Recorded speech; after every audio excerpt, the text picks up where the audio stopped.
is the hive, where you can be you, and I can be me, and we can be everything in between. My name is Nick, and this is a safe place for all of us just to coexist.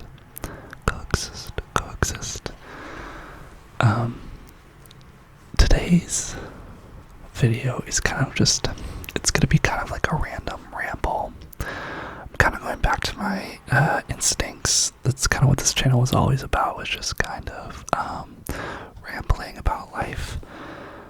And yeah, we'll see where it goes. I think I know where it's going to go. First off, I hope that you are doing well and that life, I wouldn't even say is being easy on you. I don't think life should be easy on us. I mean, we should enjoy it, obviously, but I just hope that you are treating yourself kindly. You know, that's what we can really control, right? Is how we treat ourselves. But yeah, it's been an interesting week and life for me recently. As you can tell from my other videos, I'm kind of going through changes in career and jobs, and I'm working on a short film for the first time. Woohoo! Yeah, something kind of hard has happened, and it's interesting. So I'm kind of relatively new to the ASMR community. I've been making these videos since October, I think. And yeah, and I've watched ASMR for a little bit, maybe like 2 years before that. And I've always wanted to do it, and I slowly bought a microphone, I bought this, and then I bought the setup, and I never filmed anything for like 3 months. And then I was, doing my short film, and I was like, this would be a cool thing to document. And then I started the channel. That's what it is. It had its roots in entertainment very before, and it still does. I still talk about entertainment stuff. That was our specialty. But it's been hard. It's been a hard last week for me because, you guys, it's so strange. I know we all have social media, but one of my first friends on YouTube that welcomed me to the ASMR community was a friend named the ASMR Samurai. The ASMR Samurai. And yeah, he was just a really good friend. He welcomed me in. He commented on all my really shitty videos. Like some of you have been with me since the get-go, and I love y'all. And he was really great, and we did a collab, and I met him and everything. And it's been hard because last week he deactivated his YouTube account, which was really shocking to me and weirdly emotional. I was very surprised by how impacted I was by it. Kind of, I went on his YouTube page, and it says it's totally deactivated. There's no videos or anything, and I, had this open line of communication with him because we did a. If I remember, I'll try and post it. Sorry, I'm very bad at suggesting videos, but actually, I'll write that down right now. That I'll add this in.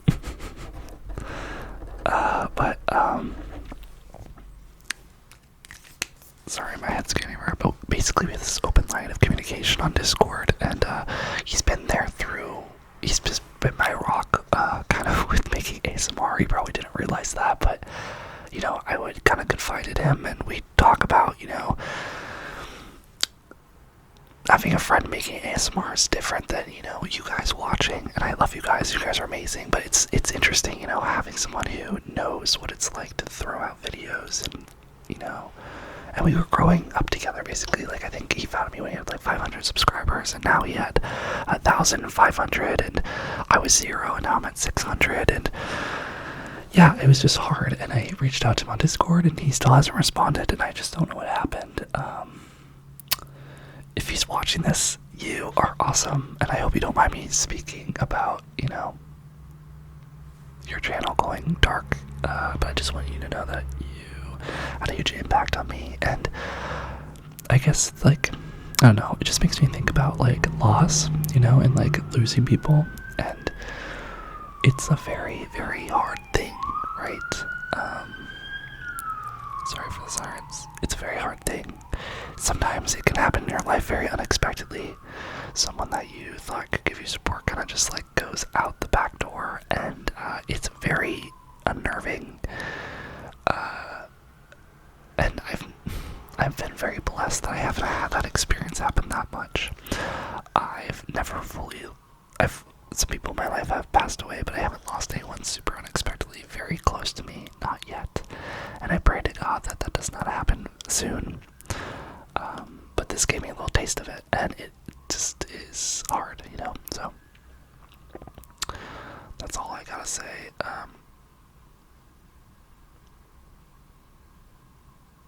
Yeah, what else did I do today? So, I've been trying to stay busy, so also it's interesting, I was very sad the first couple days, but now I'm just kind of like used to him not being around again, and it's just weird. Like, I'm just more like he's doing his own thing, right? He's having his own life and everything. So yeah, but today I spent like 4 hours editing with my editor for my short film, which was really cool. We are getting to the final links of it, y'all. So April 1st, we're trying to have picture lock, and that's in a week and a half, and we are getting there, which is very exciting. Deadlines are very awesome because they force you to crystallize your thoughts and just have something to present, right? If you don't have deadlines, this is me at least, for art, you never finish anything because you can always be working on it. But when you have a deadline, it kind of feels like it cuts away the crap, all the fluff that you're like, oh, I like this, and it makes you get down to the core of your story. So that's where I am right now. On Saturday, I spent like 4 hours by myself going through my script, because for some reason when I was going through the passes for these editing, so a pass is like my editor will go through the current edit of the film and I'll give notes, and then she'll adapt the notes onto another pass, and then I'll watch that pass. But currently, it wasn't until we're on pass 4. But it wasn't until like pass 4 that I actually sat down with my script and I went beat by beat and realized that there are some things that were missing out of the story. Clearly, they weren't very big things, but I did realize that these beats do help really crystallize the story, and it made me feel good because I was like, man, my writing, like I did know what I was writing and the beats and why they're important and everything. So we just kind of like added those back in today, and then just gonna edit them and then get back to me on Tuesday. And yeah, and then we're gonna meet up again, and we are going to, once that is fully set out, it's like the length, it's like kind of like the perfect length and all the beats and the scenes, and it's all matches the script. Then we're going to talk about cutting scenes, and we're going to kind of make some cuts to shorten the length. It is currently 24 minutes long, which is long. I was looking up, apparently a short film, it's okay if it's 20, which I was surprised. I really thought they need to be really short, like 10 minutes. They don't, but the shorter they are, the more likely you are to get into festivals. And it makes sense. I was reading online, because I've never done this, right? I've never done the festival circuit. If you have, let me know in the comments down below how it went for you, and if you have any advice. But I was reading that, the lineups, a film, so festival circuit, basically, if you don't know anything about it, creators create their own videos. Like I'm creating my own video right now, and then we will submit it to festivals, usually for a price, usually the pay. I think they do that to kind of like weed out people, who's serious and who's not, because you're not gonna, submit to everything if everything costs, right? What they do though is that they have categories. I think like feature, shorts, and mine would be a short film. And what they do is they basically find, obviously, the films they enjoy, but they have a certain time frame. Like I think they might have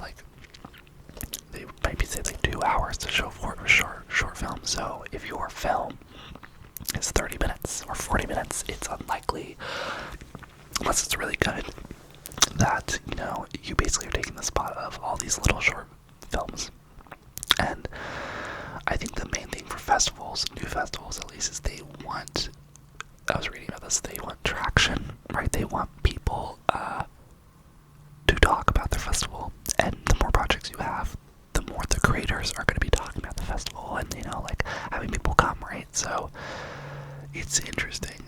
So I'm trying to cut it down. I also feel like our story, there are, you know, it's funny, y'all, I'm like falling back in love with it.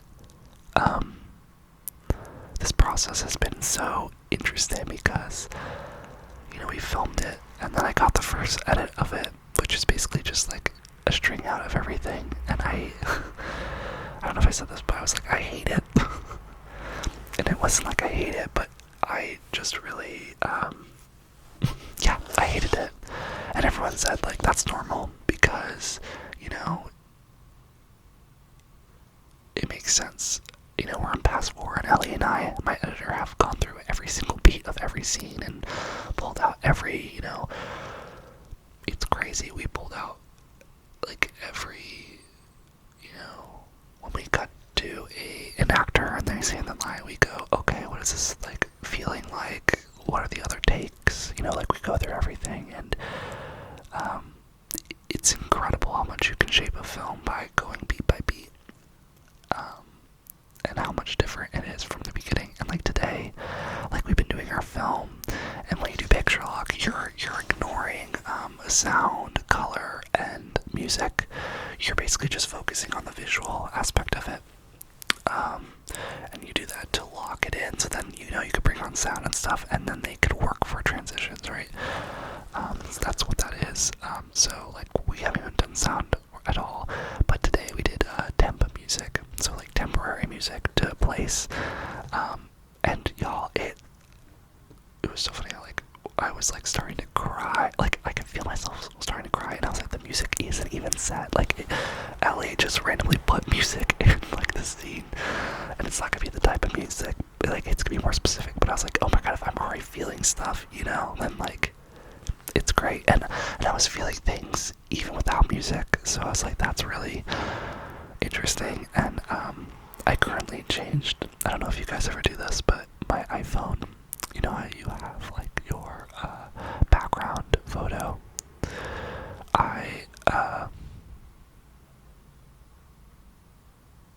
wow, sorry, I just had a very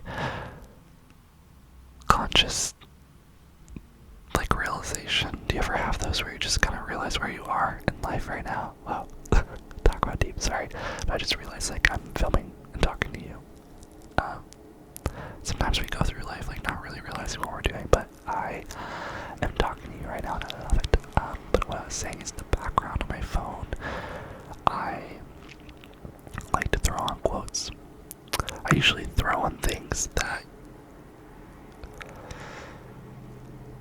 you know, I think help fill me out a little bit, that help kind of complete my thoughts and everything. So, and I do that, and I suggest if you don't do that, that you should, because what's funny is when you have your background photo, you forget it's there, right? And it kind of becomes your subconscious thought you get used to watching, looking at every day. And before today, I had a little animal guy, and it said,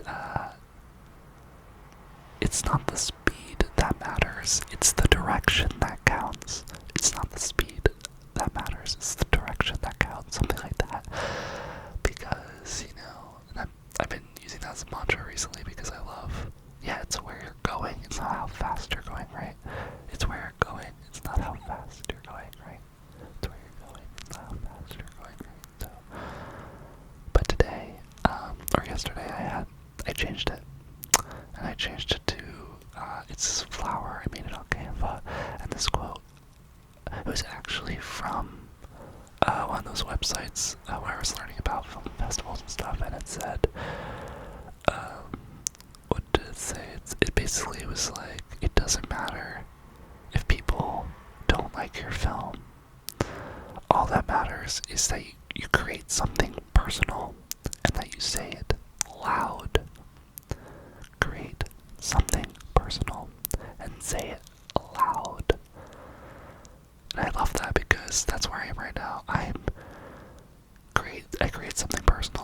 there's moments in this film where I can like feel my heart, feel my soul. I know that might sound cheesy if you're not an artist, but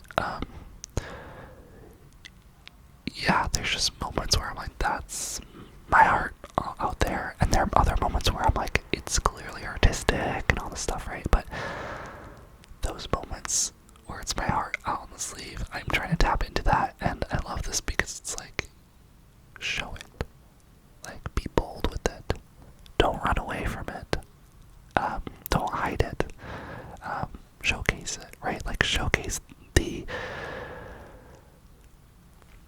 what's personal about this. And I love that because it's like, don't be afraid. Like, the whole point of art is to be loud.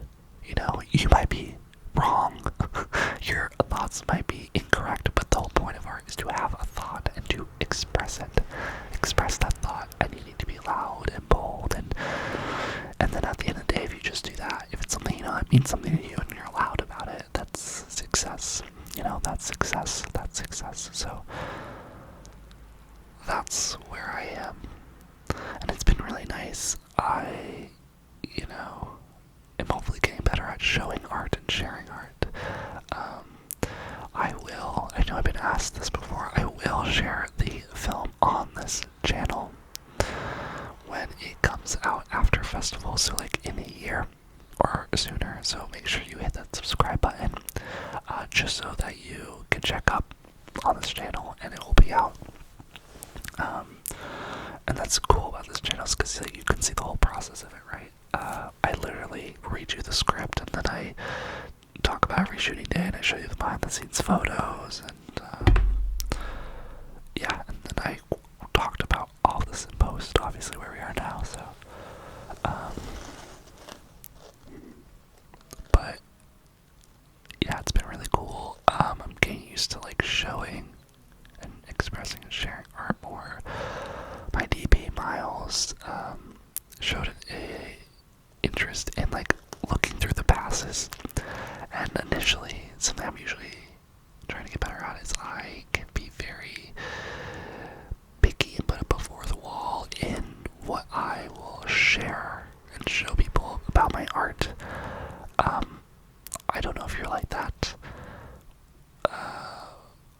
It's because it's very personal, and you know, it's a very sensitive space to be when someone critiques your work, because it's an easy area to get defensive. It's very easy to get defensive over your art because it feels very attached to you. And so inviting someone to basically critique you in your most vulnerable area, you know, because think about it, you want to create art if you didn't think it was important, and you know, the importance of it kind of overrides your comfortability of holding it in. That's why a lot of art kind of goes unshowed sometimes, and it's okay. And that's why a lot of people say that, you know, it's a process because you create your art, and a lot of the time you won't share your art until you're disconnected, which is a weird process because, you know, you're disconnected from your art. Maybe you wait a year or two before you share it and you start filming it. It gives you an objective lens, you know, to view things, but also it's just fascinating because you get attached. And so I was attached to this, but I let Miles in, and I'm grateful. It's been very nice. Like tonight he texted me basically being like, how did the session go and all this, and never underestimate how powerful it is to have people care about your project. Never underestimate how powerful it is to have people care about your project. Because it like gives you air under your wings to know that people are rooting for you. And it's weird because you can always think that people are only gonna root for you if your art is good. If your art is good, but honestly, I'm realizing real artists, they know that your art sucks. Like, your art has to suck in order for it to get better. Your art has to suck in order for it to get better. And I think there's a lot of people, I know for me, that's what holds me back from creating a lot of the time, is that sucky time, that sucky period where, you know, you put a lot of effort and you read your script and you're like, I'm so proud of this, and then you read it again or you give it to someone and you're like, oh, it really isn't that good. And that's the process, because what I'm learning just by this short film, which I hope that you learn one day too, is that A, you're gonna figure it out, and that B, time is your friend, and things get better. They do. Art will always get better. The more energy you put into it, it will just get better. It has to. And the trick to that too is setting deadlines too, because, you know, like I'm saying, you can go around in circles, and I went in circles for this short film, but what made me execute is time limits.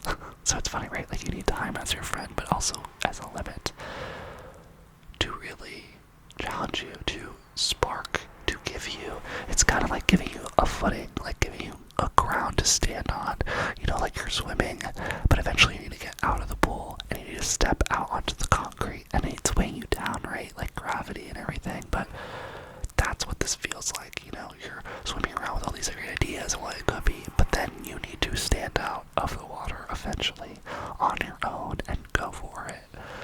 And that's what this is. And we'll see, y'all. I mean, I was working on another script. It was a road trip script, and I was doing reviews, and I actually did watched a lot more videos, movies, and I can do some more reviews in the future, but it's just, the process is interesting. I can share it with you, but also it's very sacred.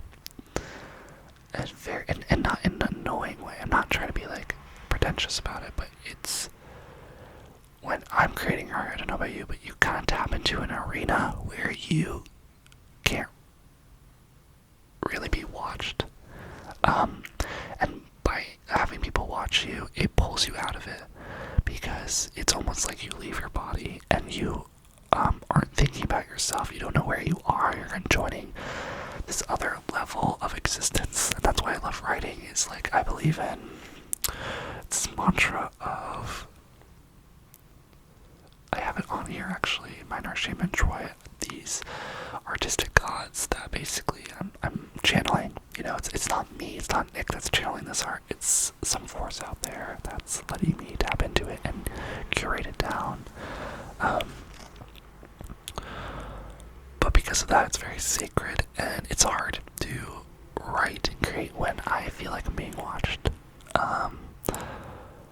Not that I really care what you guys see of me, but it's easy to pull me out, right? Like, if I pull out, I'm like, oh, I'm actually filming right now, it's gonna pull me out. So that is why some videos haven't gone up. That is why that process is being a little sacred right now, because I'm realizing for y'all it's more useful if I create and then I kind of share afterwards with y'all. And I hope that's okay with you. It might change, it might not change, but that's life, right? And I kinda, I'm curious to see if there's any art that you create that you have fun with, you know, that means something to you. Is there ever anything that you create that meant something to you? That you know, threw all your feelings into? It's projects of what life could be, or what life is, or, you know, what do people not know about me that I wish they did, or if I could tell the world one message, what would it be, or at this tumultuous time of life, what did I learn that could be. For me, art can be therapeutic, and it's funny because flowers, I wrote it, and it's something I always said I wish I knew when I was younger, but it's something that I am learning still right now, which is funny. The message of the story is something that I'm learning in my life right now to embrace, and it's the idea that love is not based off of similarities. Love is about embracing each each other's differences and letting those differences shine like flowers, all different, but some go better together than others. And it's only when you shine and you're different, or you allow yourself to be your weird, authentic self, that you can, see who you connect with, see who is your match. I am such a freak for reality TV. If you don't know, that is my jam. Fuck, I love a good reality TV show. But I was just watching on Netflix, Are You the One? Are You the One? Season 9 or something. I watched season 6 as well. If you don't know what that show is, the premise of the show is obviously about love, but it's depending on the season, but it's a 10 or 11. It's 20 or 22 people go in, boys and girls, and their objective is to find their quote-unquote perfect match. So matchmakers basically assigned each other to each other. Matchmakers assigned these couples to each other, and the goal of the game is for these couples to find their match. And if they all find their match in time, they get $1 million at the end of 9 weeks. And if not, they don't win anything. I find it funny because watching this just makes me realize that love is... It's weird. Love. There's so many different types of love. There's infatuation love, where people really want to fall in love, and so they do. I don't know if you've ever felt that. I have. In 4th grade, I fell in love with this girl hardcore. I sang the One Republic Apologize to her. It's too late to apologize. I think because she said no, but on Valentine's Day, I wrote her gave her a Valentine's card, and I wrote, P.S. I love you. And yeah, I was infatuated with her. I literally told my mom, I was like, I'm in love with this girl. And it did not help that she was best friends with my twin sister. And they're still friends today. And then I came out as queer for other stories. But that's it. I'll probably do my coming out story soon. Maybe not this week. But so there's infatuation love. But I really think and this is kind of creating art too, there's a type of love that can't be witnessed by others. It can only be experienced by the people who are experiencing it. And that's not good television, and that's not the love that these TV shows go for. That type of love is sitting on a couch with somebody you like and having your head fall on their shoulder and them hold you, and while you watch the Hunger Games. It's eating dinner and smiling at each other. It's showing up, picking someone up from work, taking them to the airport. I guess it's the small things, if you think about it.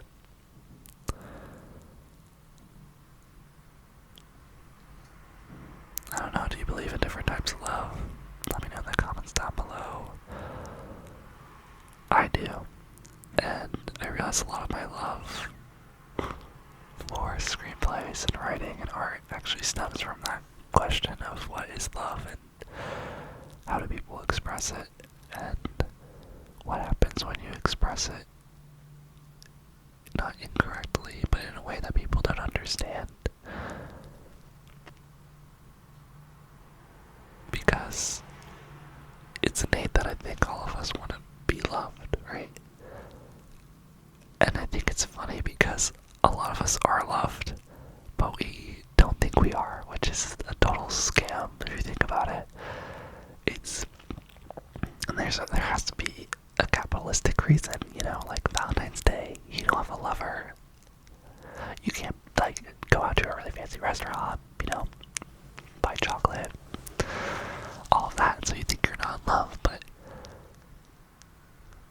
there's just so many layers of love. There's familial love, there's friendship, platonic love, and there's self-love, and they're all very different, right? And I'm starting to learn that love is not something that is happy.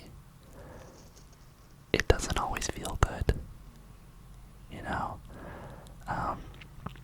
it's more just having faith and showing up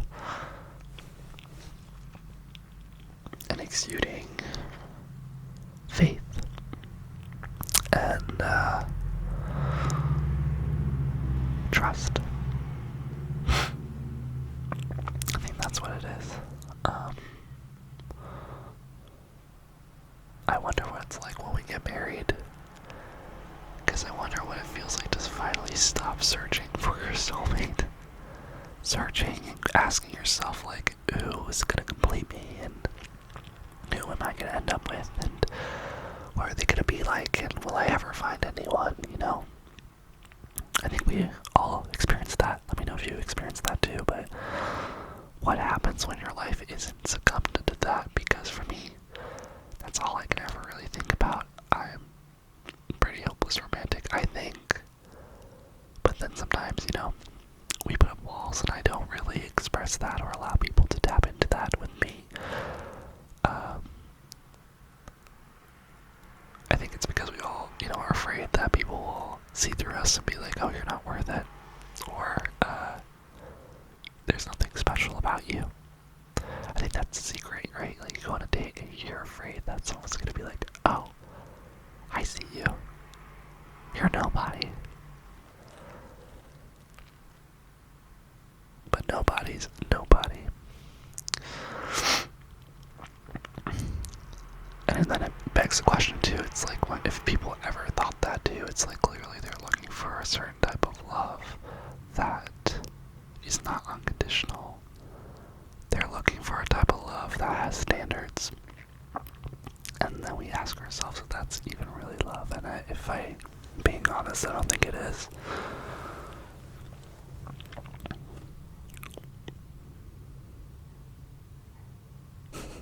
This has gotten into a whole discussion about what love is, but I guess, yeah, that's what most of my art's about.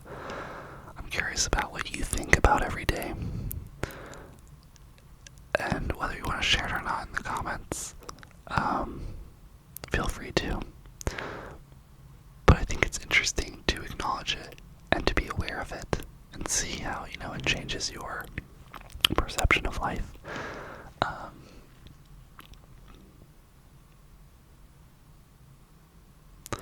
Yeah, I just hope you're doing really well.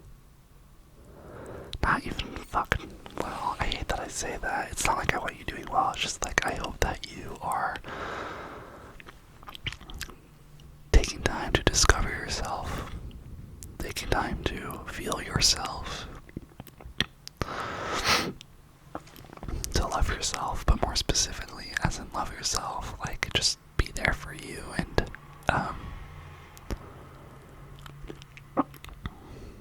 just to remind yourself that everything's gonna be okay. So, yeah. I guess I'll end this ramble there. Thank you for being here. If you made it all the way to the end of this video, I fucking love you. Leave a red heart in the comments. And, yeah, thanks for being here. And, if you haven't subscribed yet, like, hit the button. It'll be great to add you to their family. And,